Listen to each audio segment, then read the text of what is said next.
The Marvels is directed by Nia DaCosta and stars Brie Larson, Tiana Paris, Iman Vellani, I'm sorry if I can't get their names right, Samuel Jackson, among others. And in this story, it deals with the events that follow after Captain Marvel, where you have Captain Marvel coming back and having to encounter Monica Rambeau after the events of the first film. Along the way, they also end up encountering Miss Marvel from the TV series Miss Marvel after they discovered that they've all swapped their power. They've all had their powers pretty much coming to get connected after they end up swapping places with each other.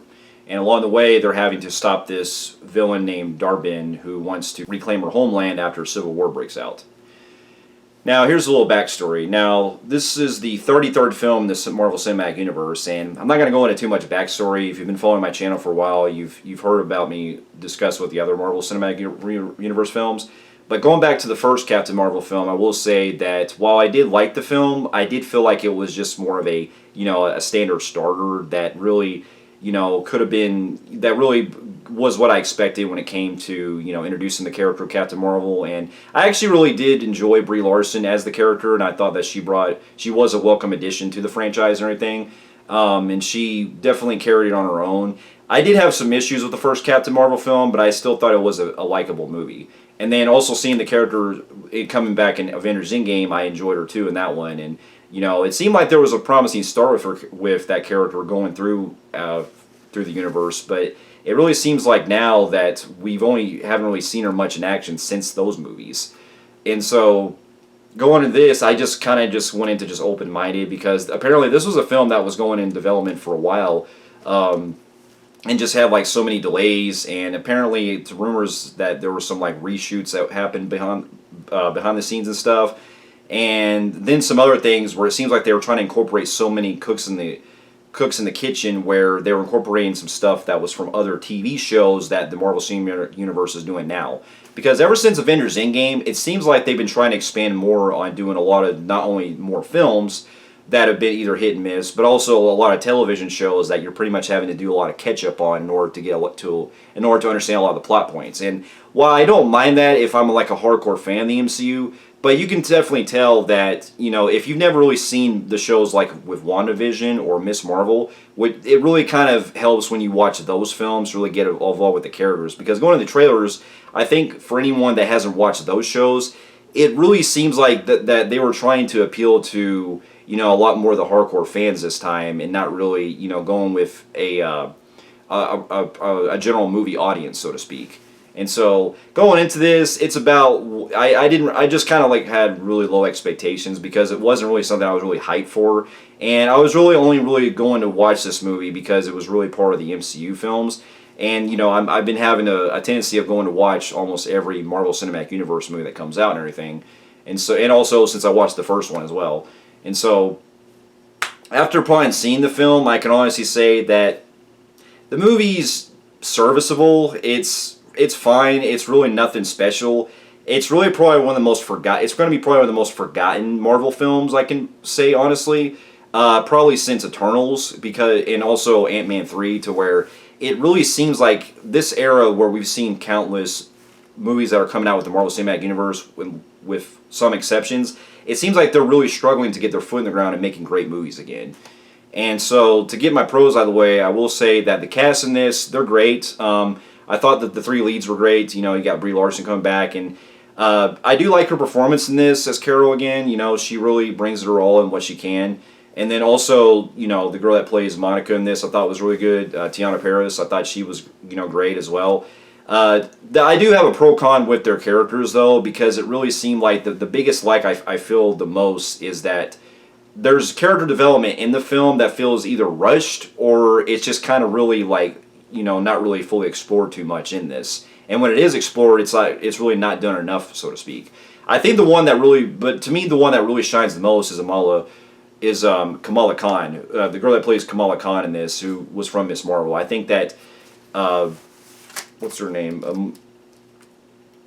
Iman Vellani. I'm sorry if I can't get her name correctly. She was definitely the main highlight of this movie, and she really carries this movie so much. She was not only very energetic, and she definitely represents a lot of the every person that we, like to see in our eyes, where, she's a big fan of the Avengers and stuff, and she's definitely something that I can see as a hardcore fan would really like to, like, in that perspective, so to speak. And, just so much of her energy and so much of her comedic timing was not only really funny at times, but she also, I think, has the strongest arc in this, where she idolizes Captain Marvel, but she also wants to save the universe like her, and also be on that whole team level aspect, so to speak. And then there's also a really great payoff that does with her character really well in this. I thought was very well done, and also the dynamic that she also has with her family, like she did in Miss Marvel, was also very charming and funny. And the family members in this too are really funny too at parts.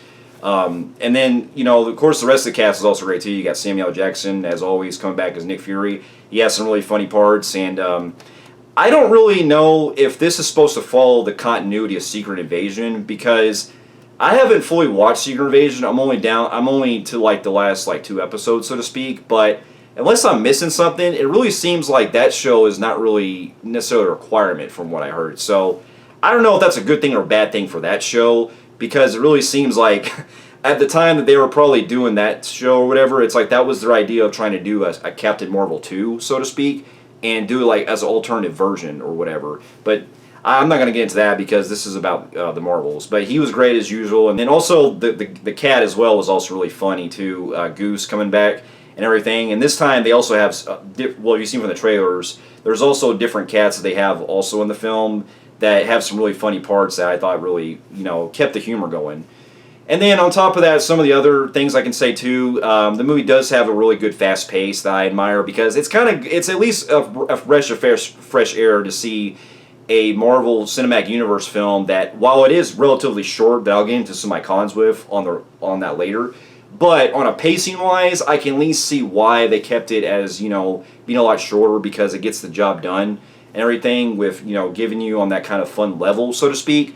And there are parts that really do work, when the two are teaming up together and they're fighting, and when they're swapping places, that can be really fun at points. But like I said, there's some other areas that I have to really touch base on, because that's really more the gimmick that it does to really kind of draw you in, and they don't really do too much. They don't really use that much as a plot point, so to speak, because they do something completely different on that. That's just like the hook that kind of gets you in with it.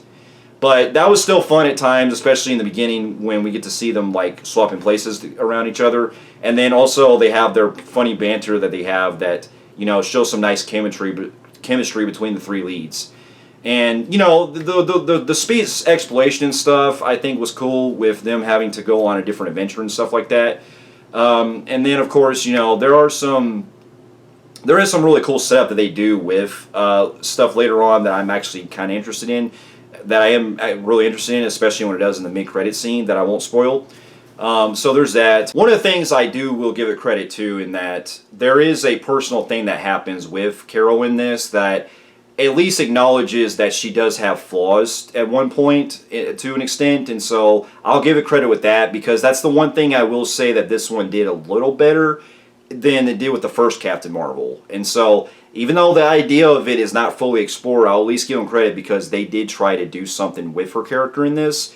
But unfortunately, it really felt like there was a lot of stuff missing that we didn't really get the whole gist of it. We didn't get the whole, we didn't really get the full development that it really could have went that route with. Because it almost seems like, there's like a whole movie missing between the events of Captain Marvel 1 and this one.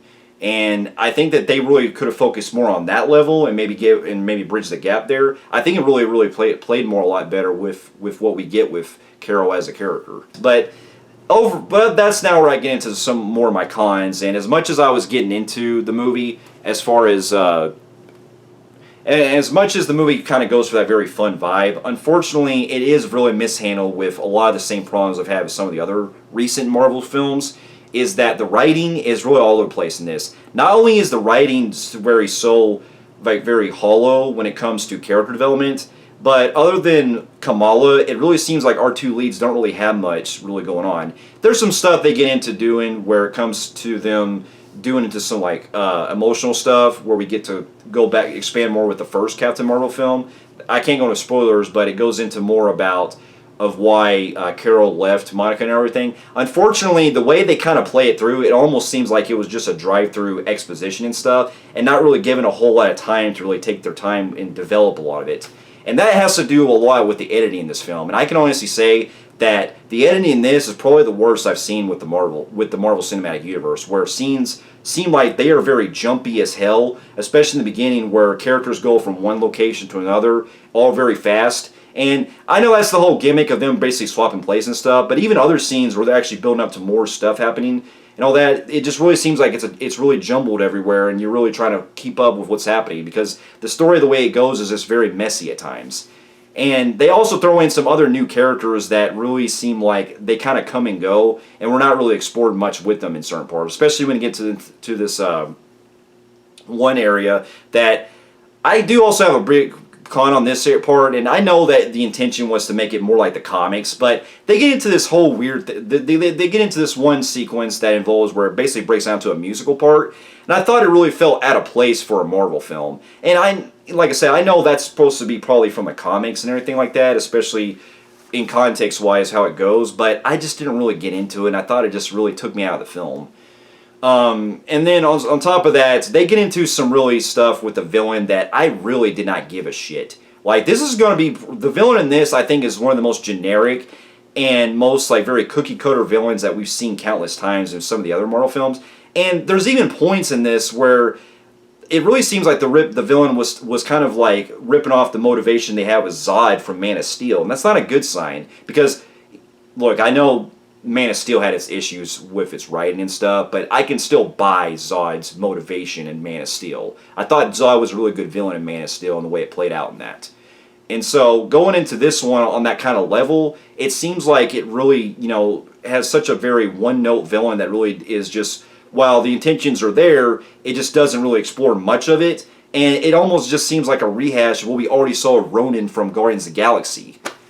And then on top of that, the movie also has some pretty very bad green screen and CGI at some of its worst that I've seen in Marvel so far. Like, there's some really good visuals that you'll see with like some of the homelands they go into with the cinematography and stuff. And some of the visuals can work when they're showing in like the parts where they're flying at points. But there's sequences, especially when you see like when they're on Earth and stuff, where they're flying and things like that, where it literally looks really badly rendered. And I know that's been a common complaint that we've seen with a lot of the MCU films, where it's like they're really having a hard time like getting that handle, because from what I also heard, there's been some really bad stuff behind the stuff at Marvel, where it seems like they're not really focusing too much on the visual effects at first, and they're doing everything in post. And I really think that one of these days that really needs to get resolved, and they really need to focus more on that. Because if you can take some of the older or Marvel films and make those look good with their CGI, a lot of the recent films have no excuse for that. The way that the story just goes along, it just really seems so very empty at points, and it's really one of those where I couldn't even... It's really something that really doesn't really get me excited for really much what was going on, so to speak, other than some parts here and there that, and especially toward the end, that really has me more interested. Like, this one just really feels like a very middle-of-the-road type of Marvel film that you could easily probably have, like, really put in anywhere in, like, some of those other ones that really just feel like more of a fill-in, and it just to be set up for the next film, so to speak. I think the big thing I could probably compare this movie to would be something like Star Trek Insurrection. That kind of level where you're pretty much making like a bigger budgeted of a TV episode, so to speak, and making on that equivalent. This definitely did give me vibes of that kind of level, where it's not necessarily a bad film, but it definitely feels like an extended episode of a TV series, so to speak, blown up into a film.